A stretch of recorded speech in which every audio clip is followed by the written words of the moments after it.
CM Revanth రెడ్డిని, ఆయనకు సహకరిస్తున్న పోలీసులను వదిలిపెట్టే ప్రసక్తే లేదని బీఆర్ఎస్ వర్కింగ్ ప్రెసిడెంట్ కేటీఆర్ హెచ్చరించాడు.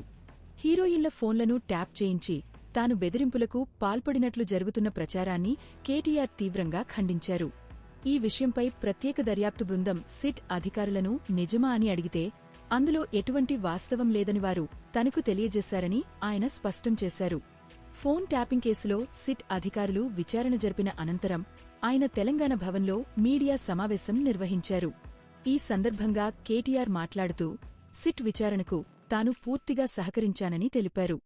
ఫోన్ ట్యాపింగ్ పేరుతో ప్రభుత్వం కాలక్షేపం చేస్తోందని ఆయన విమర్శించారు. ముమ్మాటికి ఒకటి మాత్రం పక్కా, ఈ కేసు ఇంతటితో మేము వదిలిపెట్టాం. నా క్యారెక్టర్ అసాసినేషన్కి బాధ్యులైన రేవంత్ రెడ్డిని, ఆయన తొత్తులుగా పనిచేస్తున్న పోలీసులు కొంతమంది, అందరినీ కాదు, కొంతమంది పోలీసులు ఎవరైతున్నారో ఆయన తొత్తులుగా, ఆయన అడుగులకు మడుగులతో పనిచేస్తున్నారో వాళ్ళని నేను కూడా వదిలిపెట్టను. ఎందుకు వదిలిపెట్టను? ఎందుకంటే నా వ్యక్తిత్వం హననం చేస్తూ ఉన్నారు.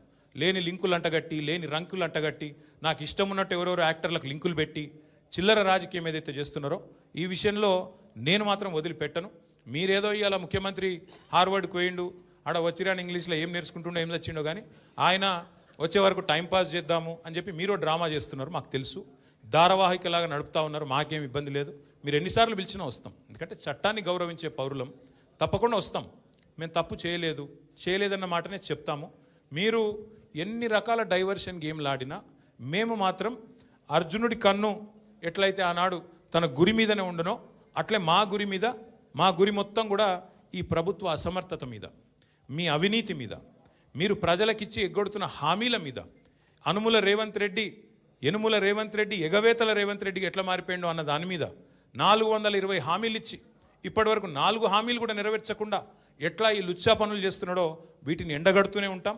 100% వదిలిపెట్టకుండా ప్రాణం పోయేదాకా పోరాడుతూనే ఉంటాం. ఎవరికి భయపడకుండా, ఎవరికి తలవంచకుండా నిఖార్సైన తెలంగాణ బిడ్డలుగా, కేసీఆర్ గారి సైనికులుగా, కేసీఆర్ గారిని తిరిగి ముఖ్యమంత్రి చేసేదాకా మేమందరం కలిసికట్టుగా పనిచేస్తూ ఉంటామని చెప్పి తెలియజేస్తూ